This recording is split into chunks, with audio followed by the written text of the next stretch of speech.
सुनबू? बोली ना, का कहतनी? आई भोरे भोरे कौन काम करे लगलू? रउआ देखत नहीं खीजी कितना काम बा। जब से उठल बानी तब से काम काम खाली काम। हाँ ये बात तो तू सही कहतारू। तो हम गलत कब कहिला जी? अच्छा सुना, चला न धनवा पीटे चला हो ए बबुआ के माई।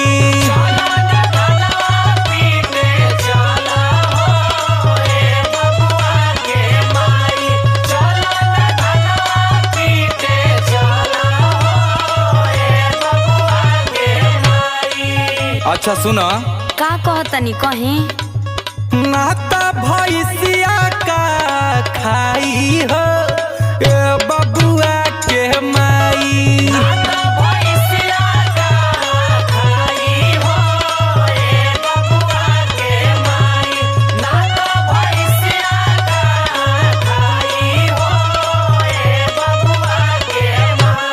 चला न धनवा पीटे चला हो ए बबुआ के माई।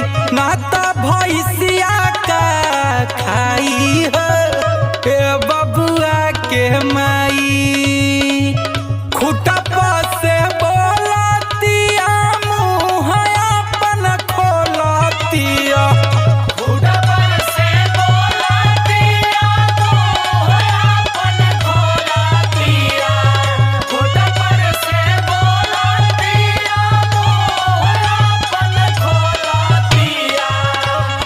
सांझी खा दूधबो ना दुहाई हो ए बबुआ के माई। सांझी खा दूधबो ना दुहाई हो ए बबुआ के माई। सांझी खा दूधबो ना दुहाई हो ए बबुआ के माई। बुझलू हमार बात? सब बुझतनी, लेकिन हमरो बात कान खोल के सुन ली। हमरा से ये सब ना होई। तारा से का होई? तो सुन ली। सुनाही कि हमसे धनवा ना पिटाई हो ए बबुआ के पापा। हमसे धनवा ना पिटाई हो ए बबुआ के पापा। हमसे धनवा ना पिटाई हो ए बबुआ के पापा। सियतनी फाटल बारा जाई हो ए बबुआ के पापा। सियतनी फाटल बारा जाई हो ए बबुआ के पापा। सियतनी फाटल बारा जाई हो ए बबुआ के पापा। बुझनी? हाँ कि हमसे धनवा ना पिटाई हो ए बबुआ के पापा। सियतनी फाटल बारा जाई हो ए बबुआ के पापा। तनी हमरो प्रॉब्लम बुझी आय और सुनी। जड़ लागे कापे लगबा हो फुर हाफे लगबा।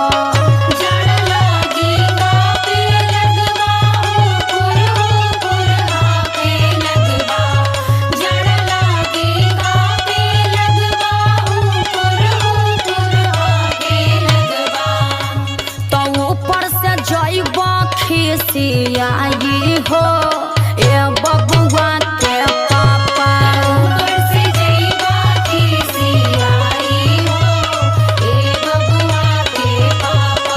ऊपर से जइबा खिसियाई हो ए बबुआ के पापा।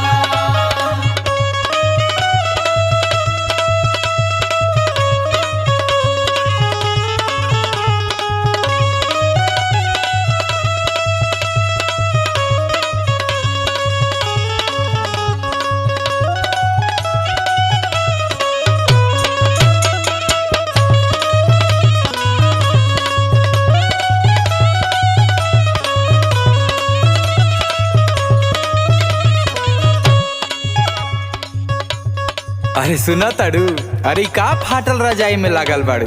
चलो हमरा साथे धान पीटे, ई धान बेच के तहरा रजाई खरीद देब। चुपे रही जी, खाली फुसलावत रहेनी। ये हम 3 साल से भाषण सुनतनी कि आज खरीदा जाई काल खरीदा जाई, आ 3 साल से जो है फटल के रजाई में जार कटता।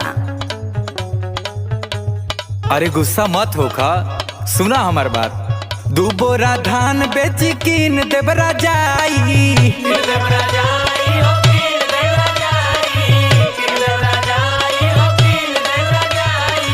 और सुनो का वो रजाइयो ना फट गया है। यही से तो सियत है। अरे सीने से काम नहीं ना चलेगा तो कोची करने से चलेगा।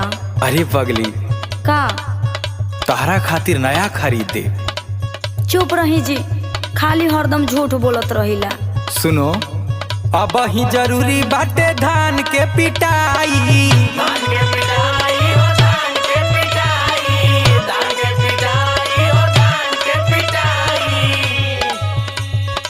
दू बोरा धान बेच कीन देव रजाई, अब ही जरूरी बड़ुए धान के पिटाई।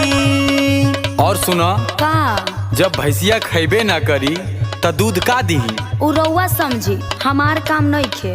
हाँ ना, त तू खाली बैठल बैठल छाली चबबू। अच्छा तो बैठल बैठल छाली चाहतनी ना रहेम नु तब पता चली। तब बबुआ रोई तका दियाई हो, ए बबुआ के माई।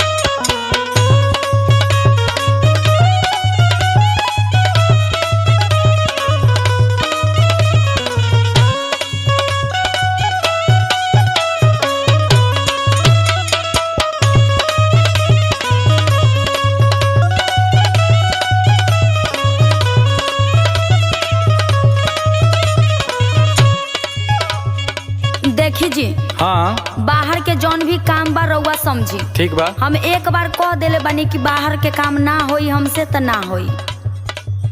अरे पागल, पत्नी के पति के हर काम में हाथ बटावे के चाहिए। तो हाथ बटाइला ना, देखी तो घर के जितना भी काम होला हम ही नु करीला। अरे घर के काम तो तू करते बाड़ू, बाकी बाहरवो करबू तब ना ठीक रही। अरे तो बाहर के काम कह देनी हमसे नानू होई। अरे तू कबो कबो कहत रहलू कि आटा सान दा त सान देला कि ना, और कबो कबो प्याज कहलू छीले ले तू हो छील देला। अब का तहरा देहिया में साबुन लगाई? चुप रही, बात सुनी। सुनावा।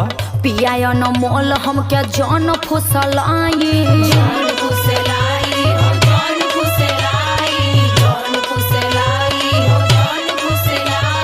देवरु गुंजन से धान पिटवाए,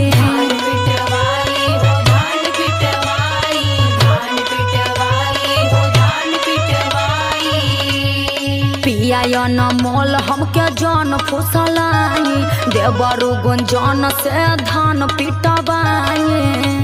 तो घर के खनवा के बनाई हो, ए बबुआ के पापा।